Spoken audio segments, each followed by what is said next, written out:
El ambiente en el hangar de Night Ray se llenó de una calidez y un bullicio inusuales tras la llegada del convoy. Mientras la familia se reunía y asimilaba la derrota de Muzan a manos de Goku CC, los recién llegados comenzaron a dispersarse por el colosal taller, maravillados por la perfecta convivencia entre la tecnología de Cybertron, la magia interdimensional y la calidez humana. Raptalia, con sus orejas de mapache moviéndose con curiosidad ante cada pitido y zumbido del hangar, caminó lentamente hacia una sección del taller donde tres imponentes figuras metálicas ponían a punto sus sistemas de armas. La primera en percatarse de su presencia fue Arcee, la estilizada y ágil Autobot, quien se agachó levemente para quedar a la altura de la demi-humana. «Vaya, pero qué criatura tan inusual», comentó Arcee con una voz suave pero firme, ofreciéndole un dedo de metal a modo de saludo. «No te preocupes, pequeña. Sé lo que es luchar por defender tu hogar. Aquí estás a salvo». A su lado, Zromia, la robusta guerrera de color celeste, asintió mientras recargaba su cañón de plasma. «Si vas a estar en la línea de batalla el martes, asegúrate de cubrirte las espaldas. Estos mundos nuevos son traicioneros, pero veo en tus ojos que tienes el alma de una verdadera guerrera». Ratchet, el veterano médico de los Autobots, interrumpió la conversación con un sonoro resoplido metálico mientras escaneaba a Raptalia con su visor de diagnóstico holográfico verde. «Zromia, no la asustes. Sus niveles de adrenalina ya están bastante altos», refunfuñó el doctor, ajustando unas herramientas en su antebrazo. «Tranquila, jovencita. Si sales herida allá afuera, solo asegúrate de regresar de una pieza a mi mesa médica. Aunque trato con metal la mayor parte del tiempo, mis sistemas de primeros auxilios biológicos están perfectamente calibrados gracias a las modificaciones de Fabricio». Raptalia, con una sonrisa tierna y perdiendo el miedo inicial, agradeció el gesto de los tres gigantes, sintiéndose profundamente honrada de conocer a leyendas tan nobles.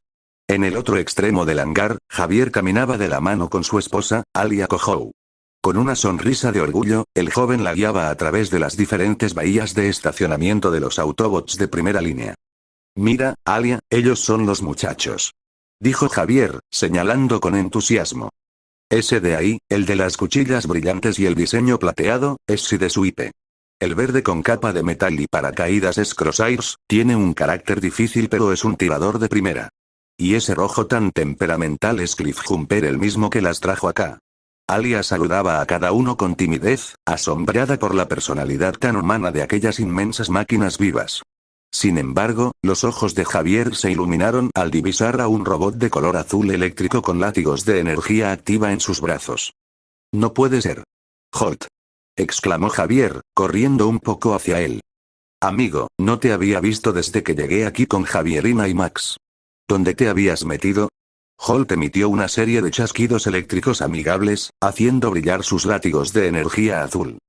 «He estado ayudando a Fabricio a cablear los generadores de respaldo de la base, Javier. Es bueno ver que trajiste refuerzos», respondió a través de su sintetizador de voz. Pero el recorrido dio un giro drástico cuando llegaron a la sección más profunda y vigilada del hangar, un área rodeada por campos de fuerza esmeralda. Allí, inmóvil en la penumbra, se erguía una de las figuras más aterradoras de Cybertron, Shockwave. El gigantesco Decepticon de un solo óptico rojo y un enorme cañón integrado en su brazo izquierdo permanecía en un silencio absoluto, emanando una energía fría y calculadora. Al verlo, Alia se aterrorizó por completo.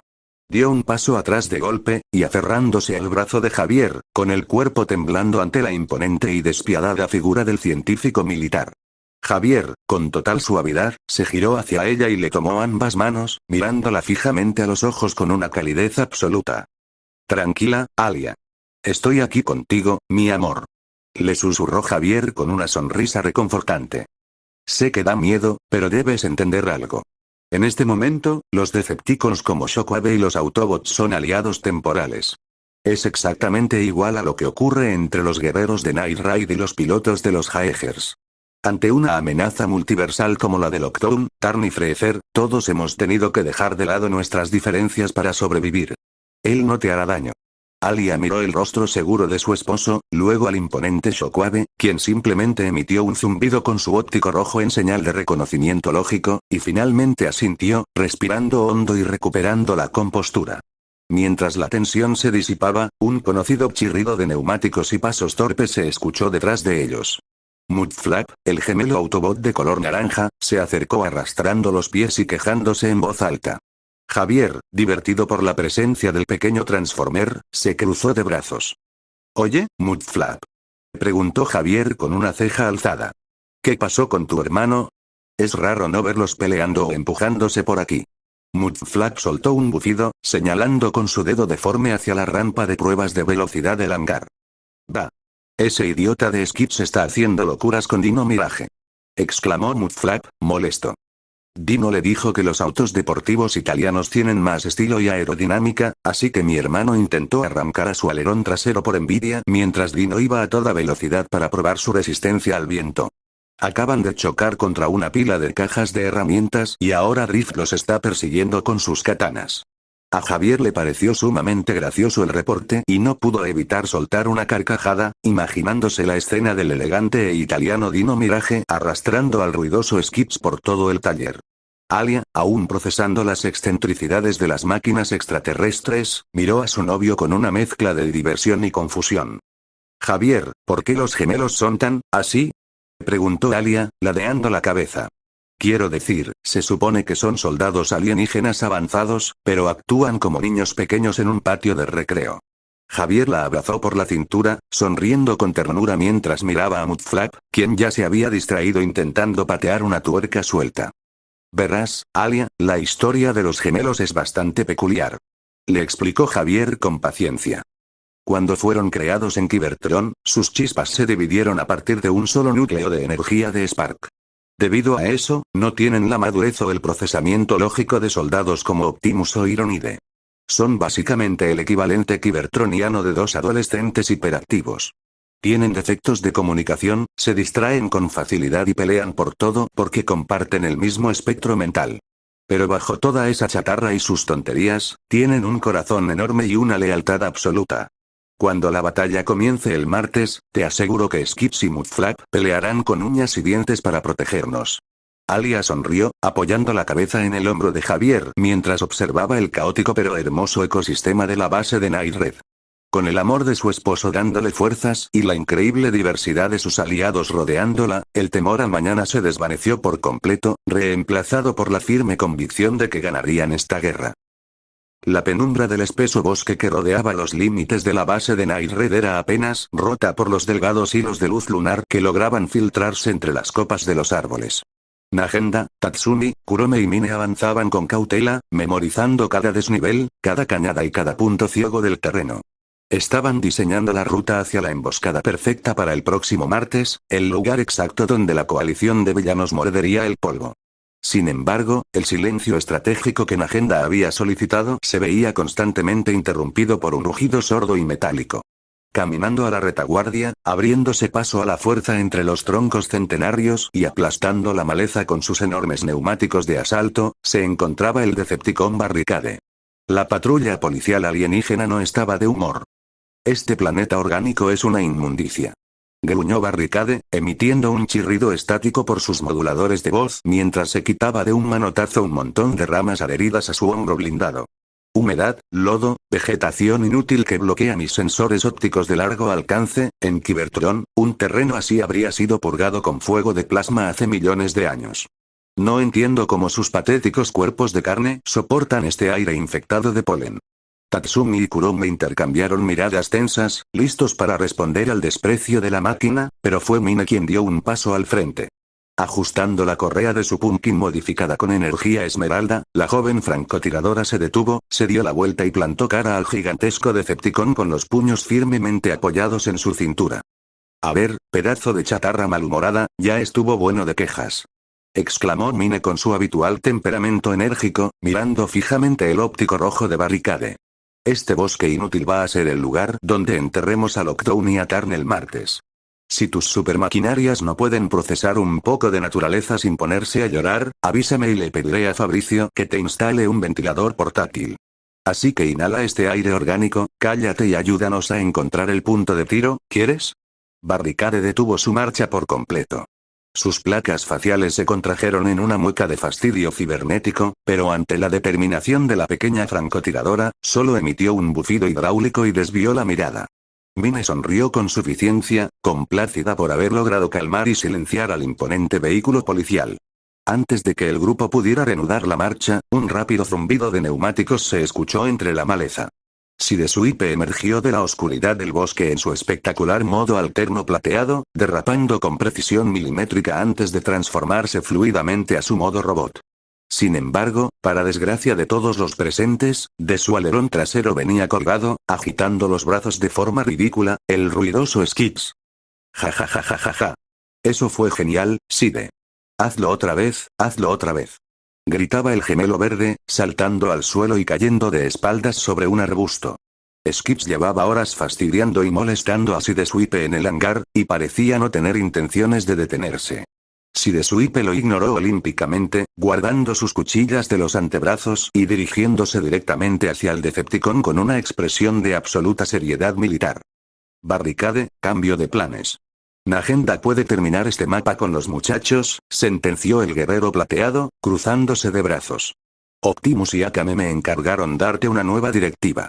Necesito que cruces el puente interdimensional de inmediato y vayas a acompañar a Bumblebee en el otro mundo, en la ciudad Tengu. Barricade dio un paso al frente, sus ópticos púrpuras destellaron con pura incredulidad y descontento. ¿Qué? ¿Me estás ordenando que sirva de niñera para el explorador Autobot? Cuestionó Barricade, con los engranajes de su pecho rechinando de furia. ¿En el mundo de las llamadas espíritus? Dame una sola razón lógica para no aplastarte aquí mismo, Sidesuipe. La razón se llama Demi está bajo el mando de un tal Isaac Scott. Respondió Sidesuipe, estrechando la mirada sin dejarse intimidar. Nuestros satélites detectó movimientos masivos de magos y unidades robóticas de Dem en el sector residencial de la ciudad Tengu. Westcott sabe que Bumblebee está allí, y está intentando cazarlo para extraer su tecnología antes del martes. Además, 3 de las espíritus que están con Bumblebee están asegurando el perímetro, pero él no puede arriesgarse a usar todo su arsenal en una zona civil sin revelar nuestra posición exacta a Tarn. Necesitamos tu modo alterno de patrulla para moverte por las calles sin levantar sospechas y proporcionarle cobertura pesada. Al escuchar la explicación, Skips se incorporó del arbusto, sacudiéndose las hojas del casco, y caminó con paso torpe hasta quedar justo en medio de los 2 guerreros de Cybertron. Fiel a su estilo impertinente y bromista, el gemelo amarillo miró a Barricade de arriba abajo, dándole un sutil codazo en la pierna de metal. «Oh, por favor, Barricade, no te hagas el difícil», exclamó Skips en un tono de burla cantarín. «Admítelo, tú y Bumblebee son como hermanos de diferencia. Los 2 son autos compactos, los 2 son exploradores, a los 2 les gusta andar por las calles de los humanos, solo que tú eres el hermano amargado, feo y pintado de negro que asusta a los niños. Es una reunión familiar perfecta, jajaja». El silencio que siguió a la broma de Skips fue sepulcral.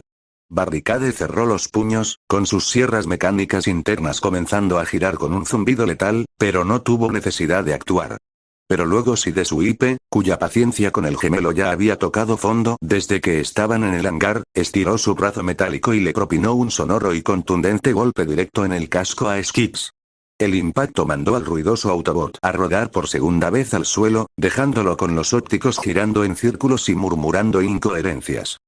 «Cállate de una buena vez, Skips», sentenció Sidesuipe, ajustándose las placas del hombro con total tranquilidad, mientras Tatsumi y Kurome aguantaban la risa al fondo. Barricade observó al gemelo derribado, dejó escapar un largo y pesado suspiro hidráulico que liberó una ráfaga de vapor de sus sistemas de ventilación, y miró hacia el cielo del bosque. La gravedad de la amenaza de Scott y la necesidad de mantener el frente de la ciudad Tengu intacto para el martes superaban su desprecio por los Autobots. «Está bien. Iré», accedió finalmente Barricade, dando la vuelta y activando sus sistemas de salto interdimensional integrados por mí. Pero si ese explorador amarillo intenta poner una sola de sus canciones de radio terrícolas en mi frecuencia interna, no dudaré en usarlo como escudo contra los magos de Dem. Nagenda asintió con una sonrisa de aprobación mientras la figura de Barricade se desvanecía en un destello de energía esmeralda, partiendo hacia la ciudad Tengu. Con el flanco de Westcott bajo vigilancia y la emboscada del bosque completamente trazada por Nightrek, las piezas de la resistencia seguían moviéndose con precisión milimétrica hacia el inevitable choque del martes. La densa vegetación y los riscos escarpados del oeste de la capital imperial servían como una de las tantas líneas de reconocimiento que la resistencia de Nightrek debía asegurar antes del trascendental enfrentamiento del martes. Desafortunadamente para mi paciencia, no estaba solo. A unos pasos de él marchaba Aiko Imura, quien había insistido en acompañarme y ahora no dejaba de seguirme como una sombra, gesticulando de manera exagerada. «Vamos, Fabrizio. No puedes decirme que no otra vez», exclamaba Aiko, cruzándose de brazos y deteniéndose en seco con un berrinche digno de una niña caprichosa. «Quiero que seas mi maestro. He visto lo que haces con la ingeniería, cómo modificas las armas de Nightride y cómo manejas la energía esmeralda. Es injusto que te guardes todo ese conocimiento para ti solo. Exijo que me entrenes ahora mismo». Yo me detuve, dejando escapar un largo suspiro y frotándome las sienes con frustración. Como el cerebro técnico de la base, estaba acostumbrado a lidiar con motores descalibrados y con las excentricidades de los gemelos Autobots, pero soportar los caprichos constantes de Aiko estaba llevando mi templanza al límite. «Aiko, por centésima vez, no tengo tiempo para berrinches», respondí yo con mi habitual tono frío y analítico. «Estamos a días de un asalto masivo de la coalición de Lockdown. Si no mantienes los ojos abiertos en este sector, no vas a necesitar un maestro, vas a necesitar que Ratchet puede sanar tus heridas. Así que camina y griega». Yo no pudo terminar la frase. Un agudo silbido rasgó el viento del oeste, una frecuencia que mis aguzados instintos militares reconocieron de inmediato. De repente dos flechas de aleación compuesta reforzada, brillando con un pulso de energía cinética concentrada, salieron disparadas desde la densa maleza con una trayectoria mortal directa hacia sus cuellos. «Al suelo», grité yo.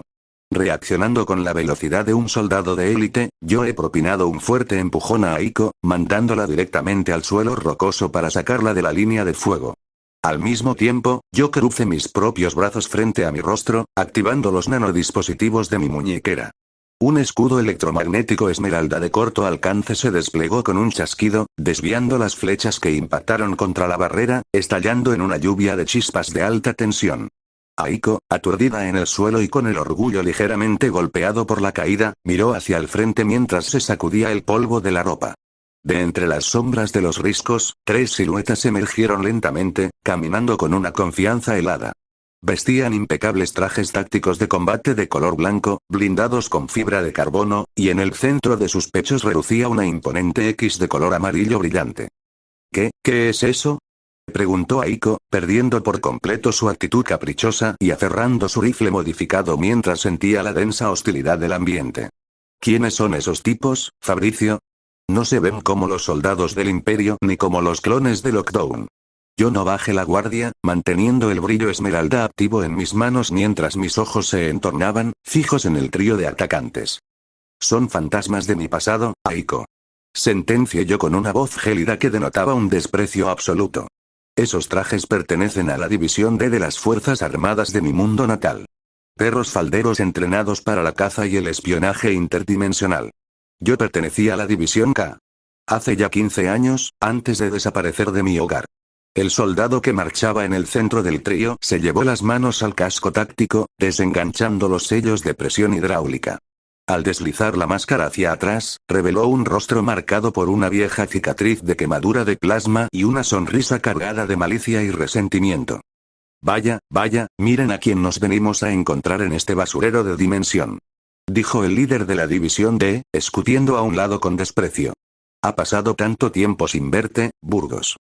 15 malditos años desde que desertaste y borraste tus registros de la central. En la academia siempre te llevabas los méritos por tus milagros de ingeniería, pero aquí afuera no eres más que un prófugo. Por fin tendré el placer de partirte la cara y cobrar la recompensa por tu cabeza».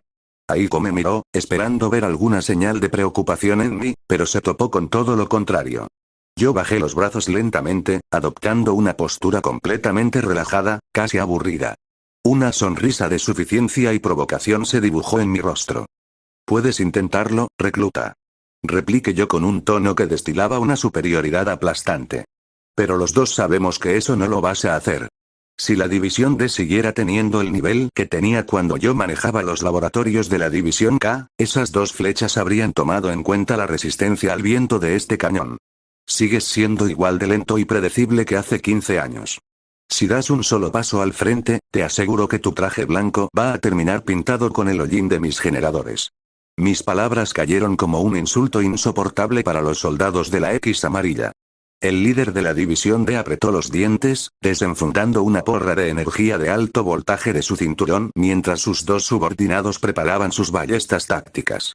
En el oeste de la capital imperial, la inminente guerra del martes acababa de pasar a segundo plano. Una vieja y letal cuenta pendiente mi pasado estaba a punto de resolverse con sangre y metal. El crujir de las porras de alta tensión y el silbido de los proyectiles cinéticos rompieron el tenso silencio del cañón oeste. Sin previo aviso, los dos subordinados de la División D alzaron sus ballestas tácticas, disparando una ráfaga continua de flechas de aleación electrificada, mientras su líder se lanzaba de frente, esgrimiendo la porra voltaica con la intención de vencerme. Burgos, hoy termina tu historia. Rugió el líder, lanzando un golpe descendente. Yo no retrocedí ni un milímetro. Activando los micropropulsores de mis botas modificadas, me deslicé lateralmente sobre el suelo rocoso con una precisión matemática. Con un movimiento fluido de mi muñeca derecha, desaté un látigo de corriente esmeralda concentrada que interceptó la porra en el aire. El choque de energías provocó una explosión de chispas que agrietó las rocas colindantes. A pesar de su destreza, combatir contra 3 soldados de élite de su propia dimensión de origen no era tarea sencilla. Los agentes de la X amarilla coordinaban sus ataques con una disciplina militar perfecta, flanqueándome y turnándose para no dejarme espacio de maniobra. Aiko Imura, viendo cómo su arrogancia previa quedaba completamente aplastada por la brutal realidad de la batalla, apretó los dientes. No era una cobarde. Al ver que uno de los ballesteros se posicionaba a mis espaldas para asestarme un tiro limpio, la joven dejó de lado sus berrinches caprichosos y levantó su rifle de asalto, modificado con las frecuencias de plasma esmeralda. «Oye, tú, cara de casco. Quita tus manos de encima de mi futuro maestro», exclamó Aiko, apretando el gatillo. Un torrente de energía verde impactó directamente en el escudo cinético del ballestero, desestabilizándolo y obligándolo a rodar por el suelo para cubrirse. Con un ágil salto, Aiko se posicionó hombro con hombro junto a mí, manteniendo el cañón de su arma humeante y apuntando al frente. La batalla se volvió un intercambio feroz e igualado. Las tácticas coordinadas de la División D chocaban una y otra vez contra mi brillante ingeniería y el fuego de cobertura de Aiko. Aprovechando una breve pausa mientras los enemigos se reagrupaban entre las sombras de los riscos, yo recargué mis nanodispositivos y miré de reojo a la joven, con mis ojos reflejando una seriedad implacable. «Aiko, escúchame bien», le susurré con voz baja y firme, mientras la energía esmeralda zumbaba en mis manos. «No quiero que nadie en la base se entere de esto. Ni Agenda, ni mi tía Julieta, ni los muchachos. Ya tienen suficiente con qué lidiar pensando en Tarnifrecer el próximo martes como para añadir a las fuerzas armadas de mi mundo en la ecuación. Prométeme que no les contarás nada sobre estos tipos». Aiko, asimilando la gravedad en mis palabras, asintió con firmeza, perdiendo por completo cualquier rastro de inmadurez. «Hecho. Tu secreto está a salvo conmigo, Fap. Ahora terminemos con esto». Con la sincronización establecida, la pareja de defensores pasó a la ofensiva. Yo me dirigí hacia el líder de la División D, agachándome para esquivar una estocada eléctrica y propinándole un potente golpe imbuido en energía cinética directamente en el pecho, agrietando el blindaje blanco de la X amarilla.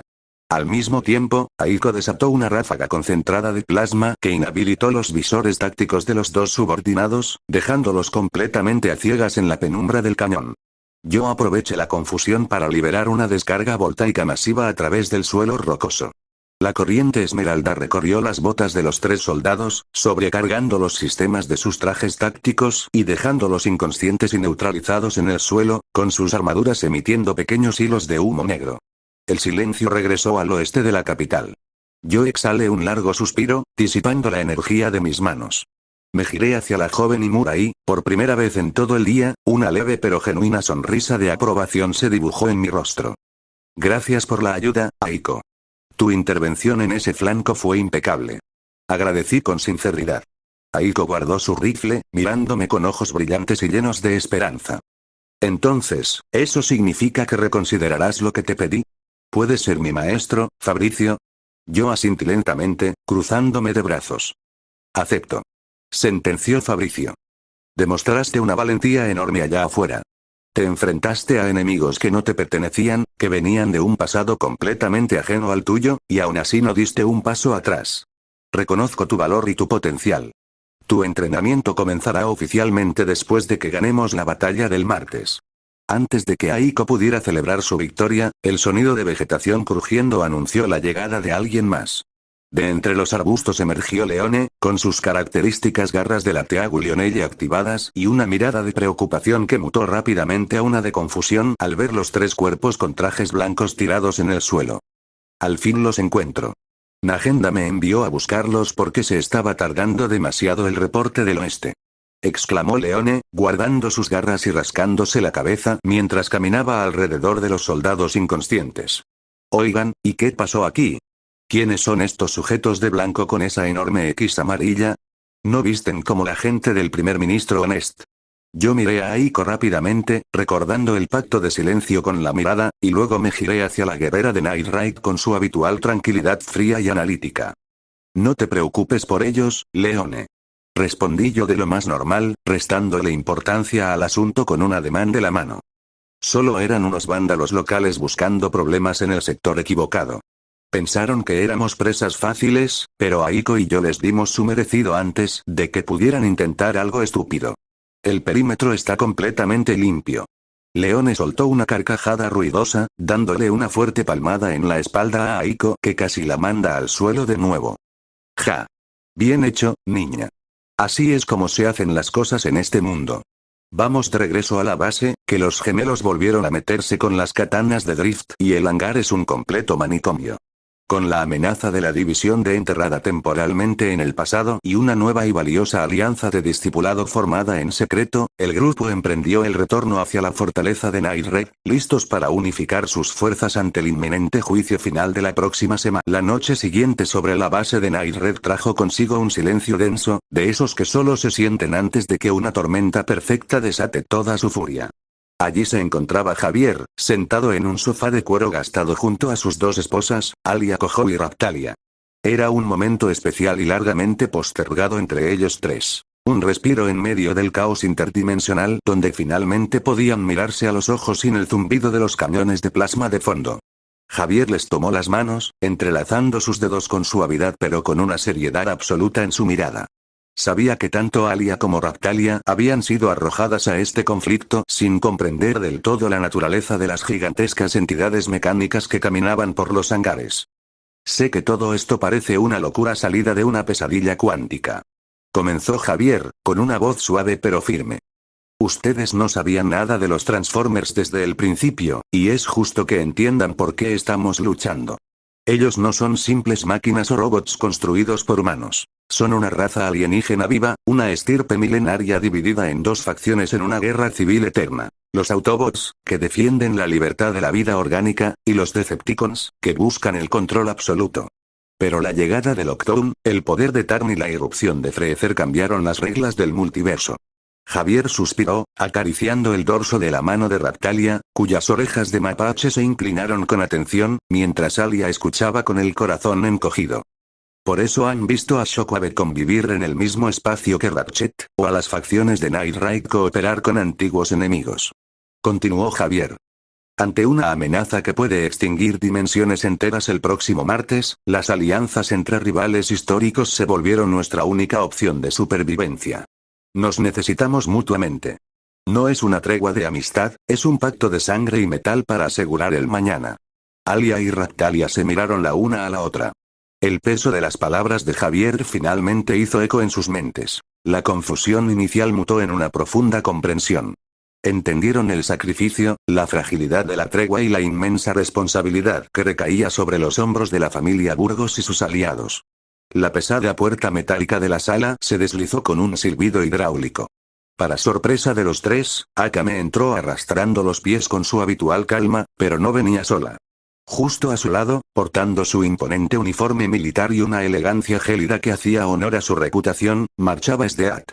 Entre ambas sostenían una bandeja con 3 tazas de café humeante, cuyo aroma intenso cortó instantáneamente la tensión acumulada en la habitación. «Tomen esto», dijo Akame, extendiendo una taza hacia Javier con una sutil pero cálida sonrisa. «Sé que han tenido un viaje largo y que procesar todo esto agota la mente. Deben reponer energías». Esdeat, cruzándose de brazos tras colocar las tazas restantes frente a Alia y Ractalia, miró al trío con sus ojos azul y hielo, destilando una mezcla de respeto militar y expectación combativa. «El café les devolverá la concentración», sentenció la general del imperio. «El martes no aceptaré debilidad de parte de nadie. Sé perfectamente que ustedes 3 poseen la fuerza necesaria para estar en la vanguardia, pero incluso los guerreros más aptos necesitan alimentar su fuego interno antes de la masacre. Mantengan sus fuerzas altas, las necesitaremos todas». Javier agradeció el gesto con un asentimiento respetuoso, mientras Alia y Ractalia daban los primeros sorbos al reconfortante brebaje, sintiendo cómo el calor las preparaba para lo que vendría. Mientras el calor del café apaciguaba los ánimos en el interior, el ambiente a las afueras de la base, bajo la lluvia intermitente de la noche imperial, era un auténtico caos de proporciones mecánicas. Cerca de la rampa de acceso, una impresionante comitiva de Cybertronianos permanecía estacionada en semicírculo. Por el lado de los Autobots, Arcee, Dino Mirage, Ironide y Drift mantenían sus sistemas ópticos encendidos. Frente a ellos, observando desde las sombras del bosque, los Decepticons Shockwave, Soundwave y Bonecruiser erguían sus amenazantes siluetas blindadas. Sin embargo, ninguna de estas temibles máquinas de guerra estaba prestando atención al perímetro. Todos, sin excepción, tenían sus procesadores de datos al borde del colapso debido a la interminable, ruidosa y absurda disputa que se desarrollaba justo en medio del círculo. Skips y Mudflap continuaban discutiendo a los gritos, empujándose mutuamente y propinándose golpes en los parachoques por una tontería irrelevante sobre quién había usado más lubricante de motor en el hangar. «Te digo que fuiste tú, cara de radiador fundido. Dejaste el piso resbaloso y casi hago que Dino raye su pintura italiana», gritaba Mudflap, dándole un manotazo en el casco a su hermano. «Mientes. Tus circuitos están tan oxidados que ya no distingues el aceite del agua, idiota», replicó Skips, devolviéndole un rodillazo en la espinilla de metal. A su alrededor, la paciencia de los colosos de Cybertron se había agotado por completo. Ironide gruñó, haciendo girar sus pesados cañones de plasma con intenciones poco amistosas, mientras que el visor de Soundwave emitía un zumbido intermitente que delataba una interferencia insoportable en sus frecuencias de audio. Bonecruiser dio un pisotón que agrietó el suelo, emitiendo un rugido sordo. Ninguno de los presentes soportaba más a los gemelos y querían que se callaran de una vez por todas. Fue entonces cuando Drift, el estricto guerrero samurái de los Autobots, dio un paso al frente con una velocidad cegadora. Su paciencia, moldeada por siglos de disciplina y meditación, simplemente estalló ante la inmadurez de los gemelos. Sin decir una sola palabra, Drift estiró sus 2 enormes brazos mecánicos. Con una precisión quirúrgica, sujetó a Skips por el eje del brazo derecho y a Mudflap por el izquierdo, levantándolos del suelo en un abrir y cerrar de ojos como si fueran simples juguetes de chatarra. Los gemelos se quedaron congelados a mitad de un insulto, agitando las piernas en el aire con total desconcierto. Después, con un movimiento fluido y cargado de una fuerza descomunal, Drift giró sobre su propio eje y arrojó a cada uno de los gemelos directo hacia el fango de un enorme y profundo charco de barro que se había formado a un costado del camino forestal. El impacto levantó una densa ola de lodo marrón que cubrió por completo los parabrisas y las decoraciones de Skips y Mudflap. El silencio finalmente regresó al patio de la base, interrumpido únicamente por el goteo del barro escurriendo por las uniones de los robots caídos. Skips se incorporó lentamente del lodo, escupiendo un chorro de agua sucia por su rejilla de ventilación frontal y mirando a Drift con una expresión de total indignación en sus ópticos amarillos. «Oye, eso fue verdaderamente grosero, amigo», exclamó el gemelo, limpiándose torpemente el ojo metálico mientras Mudflap se quejaba a su lado. Drift simplemente envainó sus espadas con un clic seco, dándose la vuelta sin mostrar el más mínimo remordimiento. A lo lejos, el óptico rojo de Shockwave parpadeó una sola vez, registrando la acción como una solución sumamente lógica para el bienestar auditivo de la coalición. A solo unos días del martes decisivo, la resistencia de Night Red dejaban claro que, entre tazas de café y baños de lodo, estaban listos para afrontar cualquier locura que el multiverso les pusiera enfrente. El cielo sobre la ciudad Tengu se había teñido de un color gris plomizo, desgarrado por las estelas de energía de los trajes CR y el zumbido de cientos de unidades robóticas autónomas. La corporación DEM había lanzado una ofensiva masiva a gran escala. En el epicentro del caos, Toka, Kotori, Yoshino y las demás espíritus se batían en retirada y contraataque, para frenar las incesantes oleadas de los robots de DEM y las siniestras Nivelcole, las extensiones del rey demonio Belzebú que reían con malicia infantil mientras flotaban en el aire. A ras de suelo, abriéndose paso entre los restos de metal de los trajes mecánicos, Bumblebee combatía con una ferocidad controlada. Sus cañones de plasma modificados por Mia hacían pedazos a los robots de DEM con precisión milimétrica, reduciendo las máquinas de Wesker a chatarra humeante. Sin embargo, el explorador amarillo flaqueaba notablemente cuando las Nivelcole se lanzaban en picada hacia él. Fiel a sus principios y a su compasión por los seres orgánicos con apariencia humana, para BE no sería correcto luchar ni disparar contra las Nivelcole, a quienes veía como niñas atrapadas en un juego macabro, limitándose a esquivarlas y a usar su escudo para repeler sus ataques cortantes. Desde la azotea de un rascacielos corporativo que dominaba el panorama de la batalla, Isaac Westcott observaba el despliegue bélico con una sonrisa gélida y retorcida, flanqueado por dos de sus fieles Nivelcole que le cubrían las espaldas. Al ver que Ellen Mira Matters no se encontraba en el frente debido a los preparativos de la coalición del martes, Westcott acarició el libro de Belzebú con total parsimonia. Él estaba firmemente convencido de que Ellen ya no era indispensable para este flanco. En su mente retorcida, el plan definitivo estaba trazado. Mio Takamiya haría el trabajo sucio en lugar de Ellen Mira Matters, despertando el poder absoluto que DEM necesitaba para cosechar los cristales Clipa. Mientras una facción de 4 Nivelcole se agrupaba en el aire para lanzar un ataque combinado directo hacia la espalda descubierta de Bumblebee, una distorsión de energía esmeralda rasgó el espacio justo encima de ellas.